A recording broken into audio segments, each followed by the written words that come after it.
故事是一口，人生是课题。欢迎收听人生的故事。我是卫生福利部草屯疗养院家庭医学科主任杨振洲杨医师。伫宋朝的时阵，福建有一个县官叫做陈叔古，伊为人非常的正直，而且嘛真聪明。有一遍有人判件钱，甲县官报告，县官就来去侦查。伊掠着足侪嫌疑犯，关伫衙门内底，但是无法度知影这些人之中，哪一个才是真正的贼头。伊想几暝，到尾伊想出一个方法。伊甲大家讲，佛寺内底有一口钟，非常的灵验，会当知影什么人偷摕物件。伊叫人甲迄口钟运过来，放伫众人的面头前，真虔诚甲拜。偷偷叫人用烟煤甲钟的内底面糊糊的，而且阁叫人用布甲迄口钟盖起来。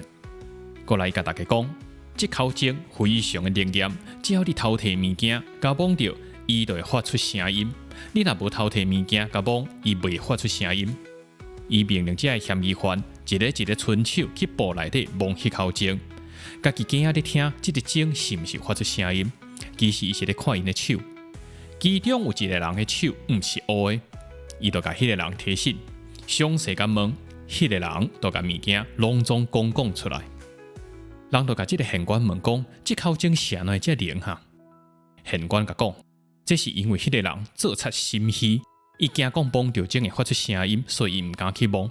我只要看伊的手，只要手面顶无乌乌的，迄个人一定就是贼头。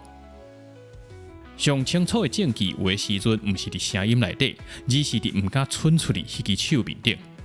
真正互事情水落石出的，毋是伫心智，而是对人心的理解。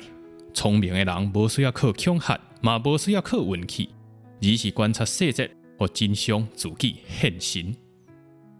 听故事学人生，我是草疗解科主任杨振洲杨医师，感谢您的收听，咱后回空中再相会。